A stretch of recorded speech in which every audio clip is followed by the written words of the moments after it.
Hey Shah, what are you doing here? Going to the WeWork event tonight? Yeah, I'm so excited. WeWork is disrupting the whole concept of an office. They're the future of work. They're the hottest unicorn around at the moment. Like they're already in 35 countries around the world. And they've got 8 co-working spaces in Sydney already. What? Are you getting a commission from them? Okay, WeWork boy, explain to me this. How is WeWork making money? What do you mean? What don't you get? I mean the whole WeWork business model. It just doesn't make sense to me. Wait, what? They're growing so fast. Their revenues have been increasing exponentially. As you know, they're opening up this new office in Miller Street also. Yeah, they're growing fast, but the losses have been growing even faster. They haven't even made a profit yet. So I think it's totally overhyped.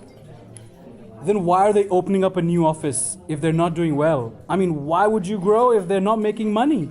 Well, Shah, Hey guys, what's going on? You ready for the event tonight? Yeah, man, it's going to be great. But I was chatting with Jacques about WeWork's business model. He thinks they're tanking because their global losses are growing faster than their revenue. But I think that they're clearly doing well because they're growing so rapidly. Take their new office here in Miller Street, for example. That's surely a sign of success. You guys are such nerds. But okay, whatever. Let's look at the numbers. And let's take Miller Street as an example. Hold on a second, you're calling us nerds? Yeah, you started it. But anyway, let's start with the costs. Like any business, they've got fixed and variable costs. The fixed costs will include what it takes to set up the space, including the lease, the design, and fit out. It also includes overhead costs to maintain the facility, such as the occupancy and infrastructure costs, general admin, cleaning, facilities management, and marketing. and let's not forget about those implicit costs. Yeah, you're right. Co-working is such a niche market. There's not many alternatives to invest in. So let's just take money in the bank as an implicit cost. That gives a total cost of around $6 million. In terms of the variable costs, like staff, since the more customers you need to support, the more staff you need to support them. However, at a certain point, each additional staff member they hire would be providing less value than the last they hired. You mean diminishing marginal returns, right? Yep. And on top of that, there's utilities, like water and electricity, and training costs as you recruit more staff. Actually, let me draw this out. Want to pass me that sheet of paper? As you see, the fixed costs are the biggest contributor to total costs, with variable costs being relatively low. When we then calculate the average total cost at different occupancy rates, we see that the average total cost curve almost mirrors the average fixed cost curve. However, since the average variable cost curve slopes slightly upwards, we can expect increasing marginal costs with increasing numbers of customers. And the final piece, I learned that WeWork's global average price per customer is around $9,265 per annum. And at that price, they have an average global occupancy rate of around 84%. Since WeWork isn't a price taker, we can plot a slightly downward sloping demand curve, which is also actually the average revenue curve. WeWork will be profitable where the average revenue per customer is higher than the average total cost per customer. In other words, where the average revenue curve falls above their average total cost curve. Aha, look.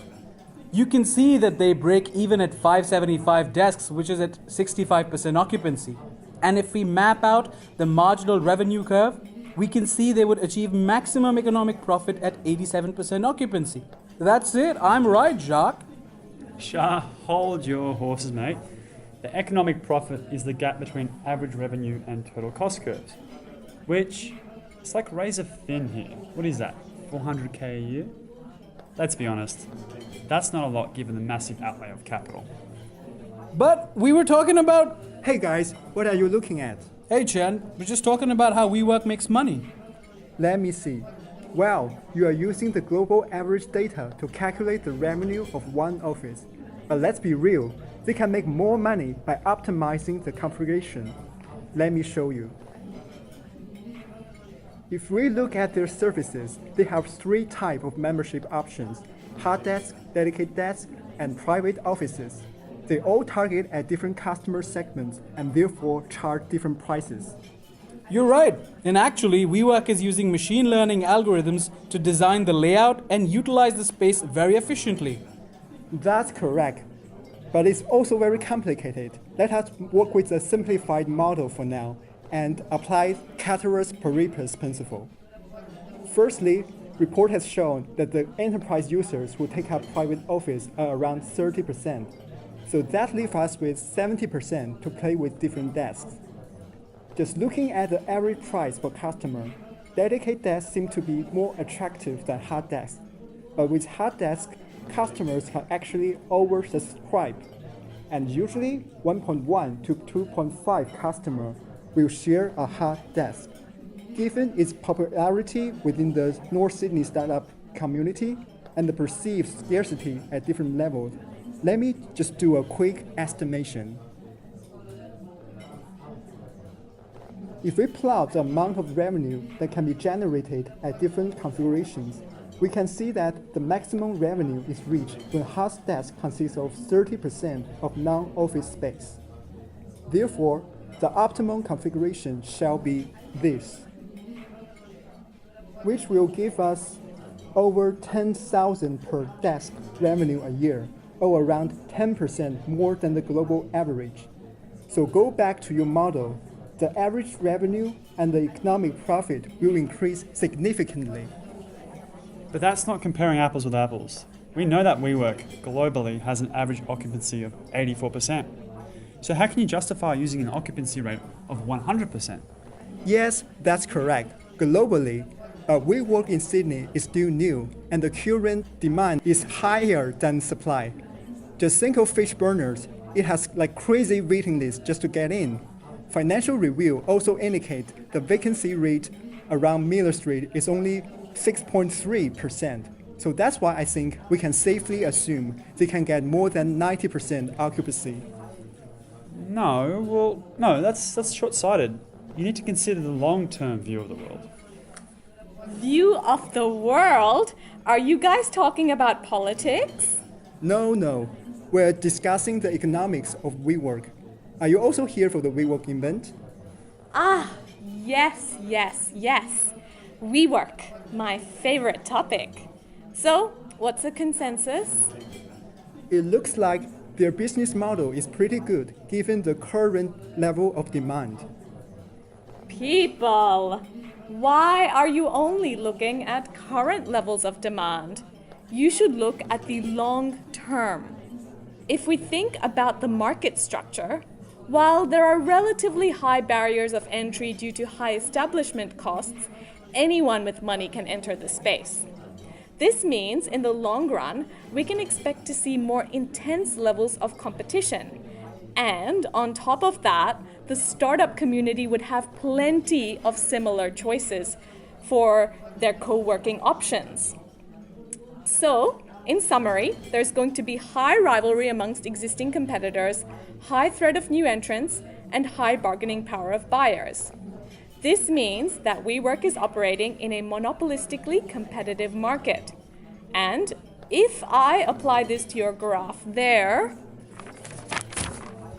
in the long run, your average revenue curve would shift to a point where it is tangent to the average total cost curve, therefore resulting in an economic profit close to zero. That means the WeWork business model is not sustainable in the long run. See, I told you, Sharp. Well, okay, maybe. Maybe. Fine, but you know what? I was actually thinking about Uber the other day. Look what you've done. All right, let's just go.